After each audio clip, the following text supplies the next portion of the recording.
Hey everyone, I'll start about talking about hasty generalization. This is when the speaker basically bases their conclusion off of live examples or just a few things. For example, consider this example. All teenagers are reckless drivers. I saw one teenager texting while driving, so all teenagers must be reckless drivers. This statement is a hasty generalization because it is a blanket assumption that all teenagers, based on their behavior of just one individual. This is the type of conclusion that ignores the fact that there may be responsible and safe teenager drivers, and it relies on stereotypes rather than the actual evidence. Next, I'll be talking about post hoc fallacy, which is a logical fallacy that occurs when it is assumed that because one event happened, the first event must have caused the second. For example, imagine that a person is feeling stressed and anxious lately, and they decide to start taking a new supplement to alleviate their symptoms.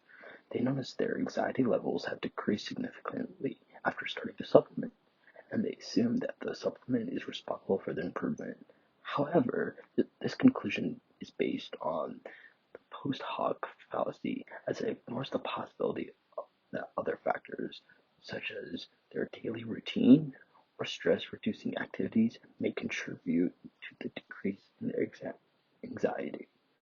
After that comes ad populum fallacy, which is the logical fallacy that occurs when an argument is accepted as simply true just because it's popular or widely believed.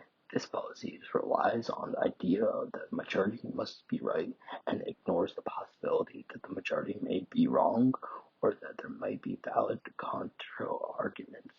For example, imagine that a group of people are discussing whether a particular political candidate is the best choice for office. One person argues the candidate is the best choice because they most they have the most supporters and the most campaign funding. The argument relies on the ad populum fallacy, as it assumes that because the candidate is popular, they must be the best choice, without considering other factors such as qualifications, policies, or track record. Lastly, false dilemma is the logical fallacy that occurs when it is assumed that there are only two options or possibilities when in reality there may be more.